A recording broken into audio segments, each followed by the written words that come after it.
because I already used that a few weeks ago, even though I wasn't telling the truth. Oh, guys. What the heck? No, I actually got emailed this episode. The winners, great. The whole episode, great.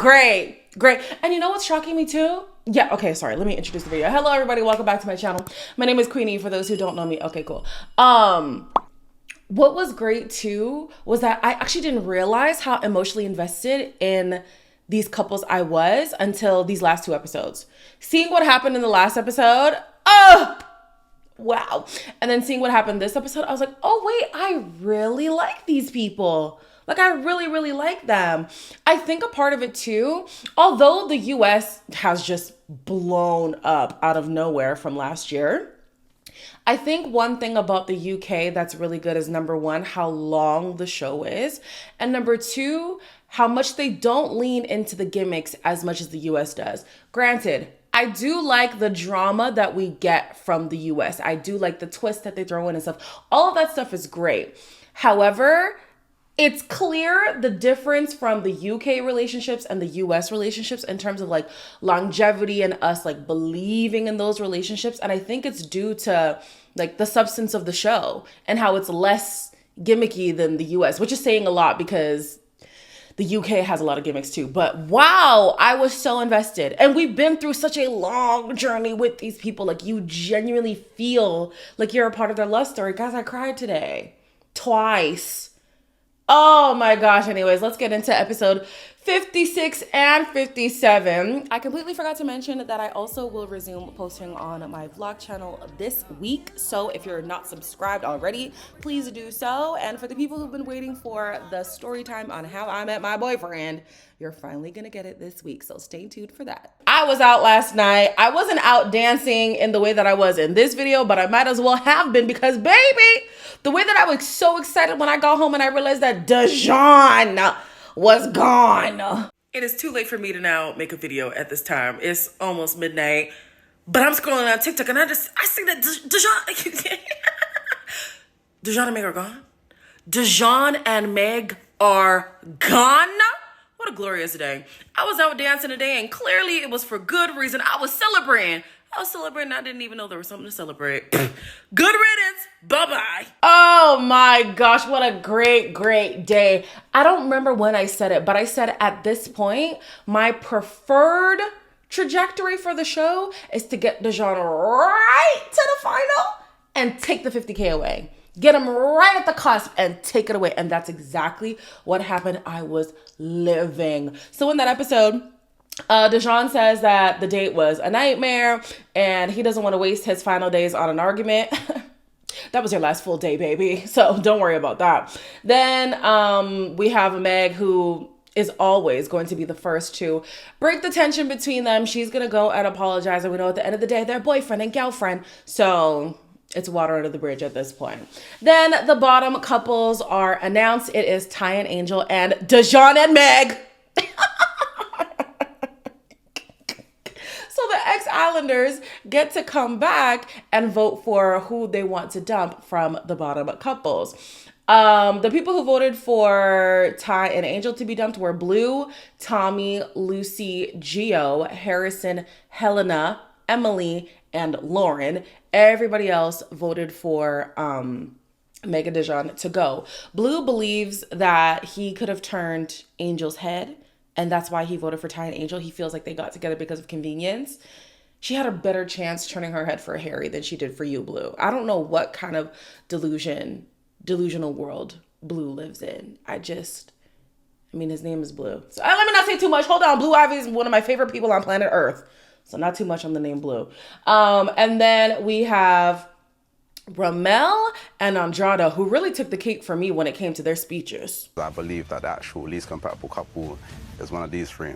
Jamie, Yasmin doesn't want kids. Also, those babies were literal Chucky dolls. But that's a big thing, having kids, but that's just my personal opinion. Can I say something? Yeah. Based on that, because I can see you're getting upset and I've actually felt for you, babe. Dejan is literally telling you, please come in here because the cameras are on. Cheese for the camera. It was so cringe to watch. Speaking about my feelings and stuff, has been a hard thing in front of cameras, so No, probably it was wasn't any literally cameras like, on her. shush, shush, shush, come in here, shush. And you were just like, yeah, come in here so we can look happy as well for the cameras. Listen, I like Ty. Sorry, not Ty. I do like Ty, but I like Jamie and Yas together. However, that whole baby thing, it does look like, are you guys really compatible long term? I don't know. Yes, it is early for them to even be thinking about that, but when it comes time to think about that, it's going to be a conversation again. And so when you're thinking long term, I don't know if they quite make sense.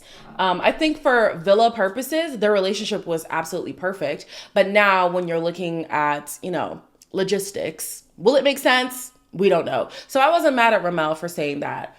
Andrada. She did not come to play, and I'm so happy she said the quiet part out loud because everybody saw what Dejan was doing. Even if they didn't go back to watch the rest of the season, they are made to watch the most recent episodes, so they know how awkward it was between Dejan and Meg on their final day and how bad it's been since Casa, really. They're just so toxic, but because they try to mask it, it doesn't feel that way. And there's even people in my comments who are like, I genuinely don't see the problem with Dejan. If you're not paying attention, you could get the okie doke too. Honestly, you could. So I'm glad that Andrada was like, no, you pointing out the cameras, you trying to front like it's something that it's not. You guys always having arguments and then sweeping things under the rug. That's not resolving. That's moving past it. There are so many things that needed to be called out, and Andrada did exactly that, and I loved every second of it. She even called out her situation with Ben, which we're going to touch on in the finale. But I was like, yes, Andrada, this is the energy you need to be on. I don't know if it's the dark hair. She came on smoke, and I loved it. Fast forwarding to the live finale, I forgot the energy of having a live show. US, please take notes. The pre-filmed, it ain't working for me. There's something about that live, intense energy. Oh, I need it. But anyways, we have the speeches that aren't the typical proposal type speeches that they do. And I'm glad. I love when they just sit around the table and they talk about their highlights together and then they jump in the pool. Cool. Swiftly moving on. Guys, why did Tony make me emo? I don't know. Something about her getting emotional and then Cash getting choked up. I was like, oh, wait a minute. I think everyone has seen how happy you've made me. The way you treat me has made this whole wacky ass experience worth it. And I feel like a different person. Make me feel like a queen. You deserve it. Yeah, you're so it makes it's so easy for me to operate the way I operate, and I don't think I could have done it with anybody else, to be honest with you. And I appreciate you too. This is when I realized I'm very invested in Tony and Cash. I didn't notice how much I liked them. I knew I liked Tony 80%, and I knew I really liked Cash even well before Love Island. So to see them get to this point and then to see them both getting a little emotional, I was like, oh my God, I loved every second of it. Moving forward to the ex-Islanders, when Maya was asking them questions, Harrison and Lauren, they are still together, but they are still not boyfriend and girlfriend. However, they do see having a joint TikTok career. They're doing everything but committing to each other. Scary. Then we have Tommy and Lucy, who have parted ways, and he takes the fault for that. It's my fault, I'll be honest. I'll hold my hands up. I went to my first event, free bar, unlimited drink. You're blaming it on the Blue Lagoons? Yeah, I did kiss someone. What? And it'll... Tommy! We are friends, we're civil now. Everything's all right, Lucy confirmed? Here's the thing about Tommy and Lucy. From the time Lucy was exposed, not only by the internet, but by Maya on the Aftersun, for saying that she was going to use Tommy to get to the end, I don't really care what happened between their relationship, to be honest with you. I'm not shocked that he turned his head. The girl was never serious about him, so why should he... why should he back her? He did come to her defense on the Aftersun, but let's be for real. He at some point would have realized, no, what she meant was actually for real. She was only using me to get to the bag. And so let me turn around and do my own thing. The way that he did it wasn't great. But even Lucy's like, you know what? There's no hard feelings. It is what it is. Moving on. We do know that he has been hanging out with Emily, and we don't know what's going on there fully, but he does say that him and Megan are just friends. It was a little bit flirty there for a second, but they are just friends. The mouth smack was supposed to be this. On to Ben. Why did Ben make things exclusive with Andrada just to turn around and do this? Yeah, I was at the same event. No, it was alright. Same girl. No.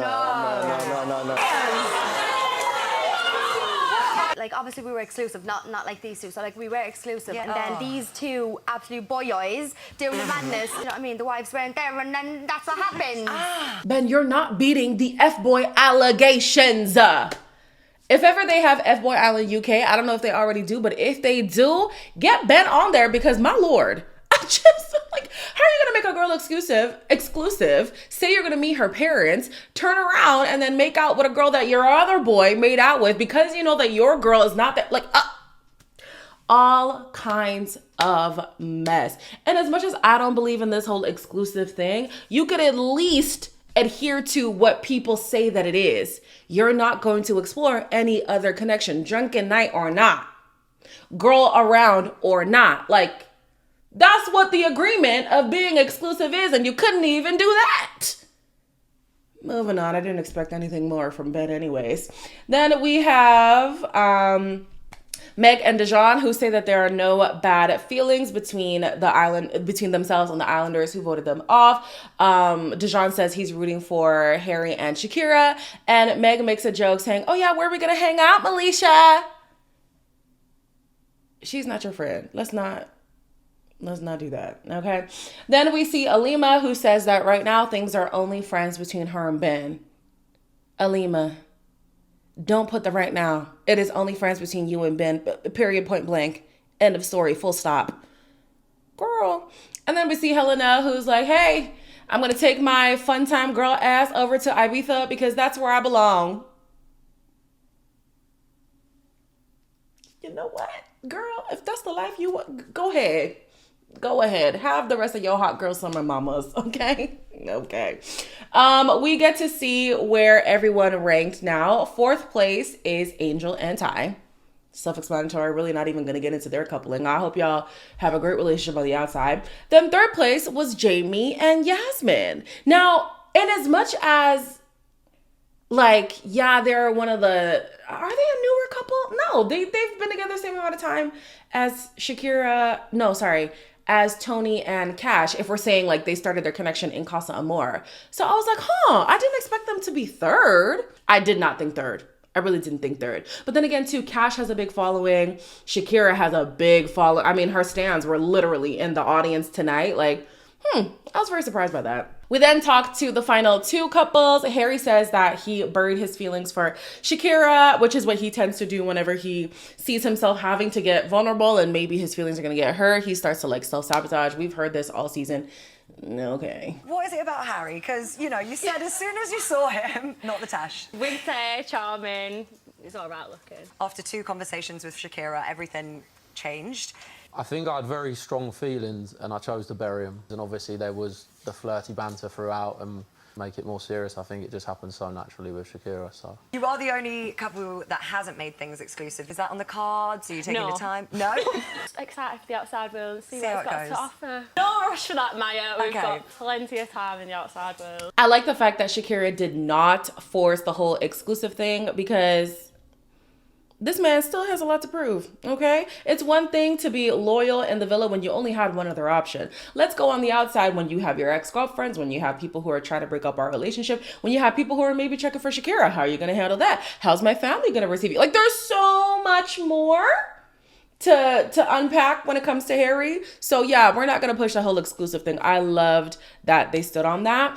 Harry says that he's aware he has no chances. I was going to say he only has one chance. He has no chances to mess it up again with Shakira, but he says he doesn't need another chance. He's good. He's locked in. His priority is Shakira right now. We'll see.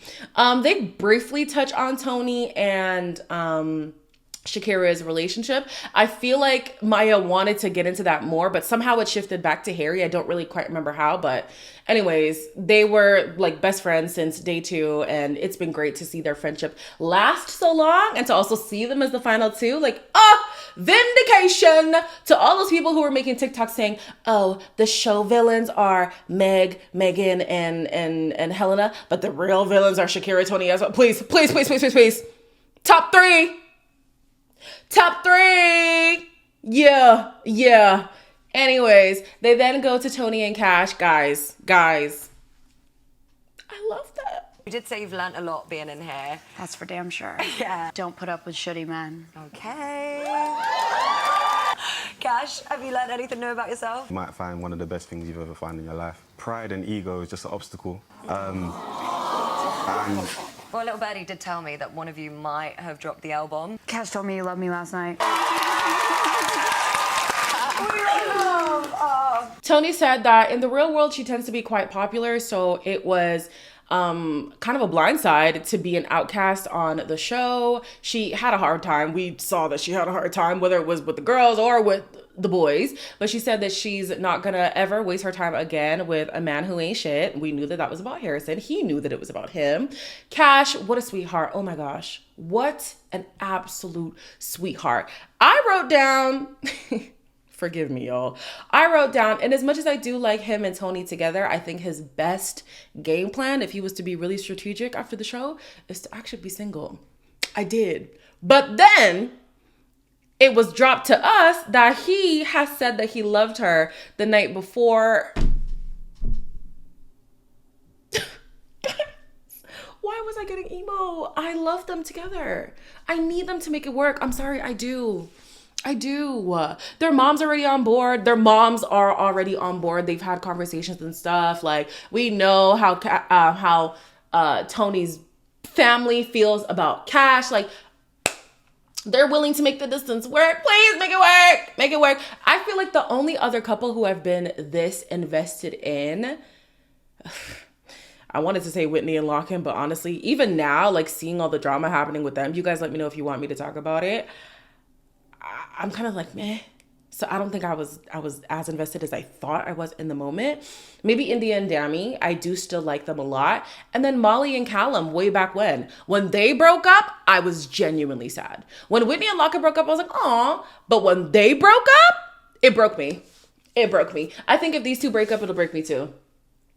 We'll see. So then we get to the final vote. This is actually the first time where I wasn't bothered watching the family messages. And I think it's because I'm invested in the final two couples. Like, I didn't feel like, oh, let's fast forward through this. Like, I don't care. I loved seeing every single message. Not Uncle Eli on the screen, but I loved it. It was great. And then, of course, we find out that second place is Shakira and Harry, and first place is Tony and Cash.